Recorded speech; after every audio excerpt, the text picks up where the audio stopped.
বাঙালির প্রিয় খাবার ভর্তা, আর এই ভর্তা পছন্দ করে না এমন মানুষ হয়তো কমই আছে। তারপরে যদি আবার হয় শুটকির ভর্তা, তাহলে তো আর কোনো কথাই নেই। আমার কাছে কিন্তু ভর্তা খেতে খুবই ভালো লাগে, শুটকির ভর্তা বিশেষ করে আমার বেশি পছন্দ। তো আজকে তাই বন্ধুদের সাথে দুইটা ভর্তার রেসিপি শেয়ার করব। আসসালামু আলাইকুম, সানজানা কিচেনে আমার বন্ধুদেরকে জানাই অনেক অনেক ভালোবাসা আর শুভেচ্ছা। সবাই কেমন আছেন? চলে এলাম প্রতিদিনের মতো আবারও আরেকটি রেসিপি শেয়ার করার জন্য। আজকে আপনাদের সাথে দুইটা ভর্তার রেসিপি শেয়ার করব। আশা করছি ভর্তার রেসিপি দুইটা আপনাদের কাছে খুবই ভালো লাগবে। তো এখন চলে যাচ্ছি আমি ভর্তার মূল রেসিপিতে। এখানে আজকে আমি দুইটা ভর্তা করে দেখাবো, একটা হলো চিকেন ভর্তা আর একটা হলো লইট্টা শুটকি ভর্তা। তো তার জন্য এখানে আমি একটা চিকেনের পিস নিয়েছি আর নিয়েছি শুকনা মরিচ, পেঁয়াজ, রসুন টুকরো করে নিয়েছি, আর এই দিকে লইট্টা শুটকি টুকরো টুকরো করে কেটে ভালো করে ধুয়ে পরিষ্কার করে নিয়ে অল্প একটু পানি দিয়ে ভিজিয়ে রেখেছি। তো এখন আমি সব কাটাকুটি শেষ করে একেবারে চলে যাচ্ছি চুলায়।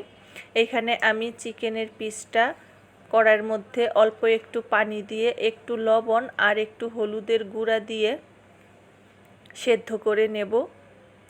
তো আমি সেদ্ধ বসিয়ে দিয়েছি, আর এই দিকে প্যানের মধ্যে দিয়ে দিলাম সরিষার তেল, দিয়ে শুকনা মরিচটা ভেজে নেব। যে কোনো ভর্তার ক্ষেত্রে কিন্তু শুকনা মরিচ দিয়েই ভর্তা করলে বেশি ভালো লাগে। অনেকে আবার কাঁচা মরিচও ব্যবহার করে, কিন্তু আমার কাছে শুকনা মরিচ দিয়ে ভর্তা করলেই সেইটা খেতে বেশি ভালো লাগে। তো এইখানে আমি শুকনা মরিচগুলো ভেজে নিচ্ছি।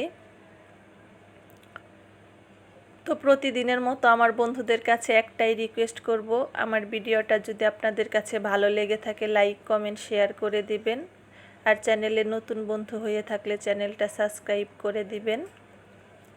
আর আমার রেসিপিগুলো যদি বেশি ভালো লাগে বন্ধুরা, তাহলে শেয়ার করে দিবেন, আর একটা লাইক দিয়ে অবশ্যই পুরো ভিডিওটা কন্টিনিউ করবেন বন্ধুরা, টেনে টেনে ভিডিও দেখবেন না প্লিজ। তো শুকনা মরিচটা আমার ভাজা হয়ে গেছে, এখন আমি ওই তেলের মধ্যে দিয়ে দিলাম পেঁয়াজ আর রসুনটাও আমি একটু ভেজে নেব। ভালো করে পেঁয়াজ আর রসুনগুলো আমি ভেজে নিচ্ছি। চুলাটা মিডিয়াম টু লো রেখে আস্তে আস্তে ভেজে নিচ্ছি। দেখতেই পাচ্ছেন বন্ধুরা, অনেকটাই লাল হয়ে গেছে পেঁয়াজ আর রসুন। আর একটু ভেজে নেব আমি, একটু লাল লাল করেই ভেজে নেব, তাহলে এই ভর্তাটা খেতে বেশি ভালো লাগে। আর ভর্তা পছন্দ করে সবাই, ভর্তাটা পছন্দ করে না এমন মানুষ কমই আছে। আর যদি হয় এই রকম চিকেন আর শুটকির ভর্তা, তাহলে তো দুপুরের মেনুটা জাস্ট জমে যাবে। অনেক সময় আমরা একঘেয়েমি খাবার খেতে খেতে আমাদের কাছে আর ওই খাবারগুলো ভালো লাগে না, কিন্তু একই খাবার যদি আমরা একটু ভিন্ন রকমভাবে বানিয়ে খাই, তাহলে কিন্তু খেতে খুবই ভালো লাগে, আর আমরা একটু নতুনত্বের স্বাদও পাই। তো পেঁয়াজটা আমি ভেজে নিয়েছি, আর এইখানে আমি শুটকিটাও একটু তেলে ভেজে নিচ্ছি। একদম ভালো করে শুটকিটা আমি ভেজে নেব। চুলাটা মিডিয়াম টু লো রেখে আস্তে আস্তে ভেজে নিতে হবে শুটকিটা ধোয়ার সময় একটু গরম পানি ইউজ করলে শুটকির মধ্যে কোনো রকম বালু থাকলে সেটা কিন্তু চলে যায়। তো শুটকি ধোয়ার সময় অল্প একটু গরম পানি আমি সবসময়ই ইউজ করি, তাহলে ভেতরের বালুগুলো বের হয়ে যায়, আর শুটকির যে একটা গন্ধ থাকে সেইটাও তেমন একটা আসে না। তো এইখানে আমি শুটকিটা ব্লেন্ড করে নিয়েছি। আজকে ব্লেন্ডারে আমি ভর্তাটা করেছি, সব সময় পাটায় বেটেই আমি ভর্তা করি, আজকে ব্লেন্ডারে করে নিয়েছি সময় স্বল্পতার জন্য। তো এইখানে প্যানের মধ্যে অল্প একটু সরিষার তেল দিয়ে দিয়েছি আমি, দিয়ে শুটকিটা দিয়ে দিলাম, আর এর মধ্যে দিয়ে দিলাম পেঁয়াজ আর রসুন ভেজে রেখেছিলাম, ওইটা দিয়ে অল্প একটু লবণ দিয়ে চুলাটা মিডিয়াম টু লো রেখে আস্তে আস্তে একটু তেলের সাথে শুটকিটা ভালো করে মিক্সড করে নেব।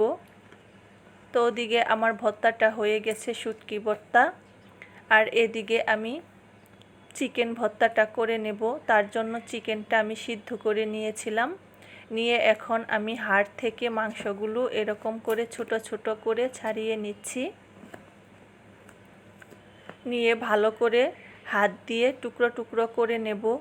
চিকেন ভর্তাটাও এই রকমভাবে খেতে খুবই মজা হয়। আমি এর আগে কোনো সময় খাইনি, আজকেই ফার্স্ট খেয়েছি, খুবই ভালো লেগেছে আমার কাছে। আপনারাও যারা এখনও ট্রাই করেননি এই চিকেন ভর্তাটা এভাবে একবার বাসায় বানিয়ে খেয়ে দেখবেন, খুবই অসাধারণ হয়, টেস্ট লাগে খেতে। যখন আপনাদের কাছে কোনো কিছুই ভালো লাগবে না খেতে, তখন কিন্তু এইভাবে আমরা ভর্তা বানিয়ে খেতে পারি, তাহলে কিন্তু মুখে রুচি ফিরে আসবে। আসলে একঘেয়েমি খাবার খেতে খেতে অনেক সময় একই খাবার আমাদের কাছে ভালো লাগে না, তখন একই ধরনের খাবার একটু ভিন্নভাবে বানিয়ে খেলে কিন্তু খুবই ভালো লাগে। তো এইখানে আমি শুকনা মরিচটা মধ্যে লবণ দিয়ে হাত দিয়ে ভালো করে ম্যাশ করে নিয়েছি। এখন এর মধ্যে দিয়ে দেব রসুন আর পেঁয়াজ ভেজে রেখেছিলাম।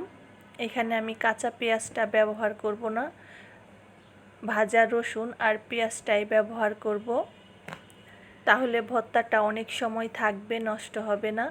আর কাঁচা পেঁয়াজটা ব্যবহার করলে ভর্তাগুলো কিন্তু তাড়াতাড়ি নষ্ট হয়ে যায়। তো এখন আমি এর মধ্যে চিকেনটা দিয়ে দিলাম, দিয়ে ভালো করে হাত দিয়ে মেখে নেব। ভর্তাটা যতটা মাখা ভালো হবে, খেতেও কিন্তু ততই ভালো লাগবে। একদম ভালো করে আমি চটকে চটকে মেখে নিয়েছি ভর্তাটা। তো আমার দুইটা ভর্তাই হয়ে গেছে, আপনাদের দুটোটা ভর্তাই শেয়ার করলাম। কেমন হয়েছে আমার ভর্তা দুটো বন্ধুরা অবশ্যই কমেন্ট করে জানাবেন। এই তো রেডি হয়ে গেল আমার চিকেন ভর্তা আর শুটকি মাছের ভর্তা। একবার এভাবে অবশ্যই বাসায় ট্রাই করবেন বন্ধুরা। খুবই সহজ উপায়ে আপনাদের সাথে শেয়ার করেছি, একদম ঝটপট বানিয়ে নিতে পারবেন কোনো ঝামেলা ছাড়াই। আর বাসায় থাকা অল্প কিছু উপকরণেই এইরকম মজাদার ভর্তা করা যায়। তো আজকের মতো এখানেই বিদায়।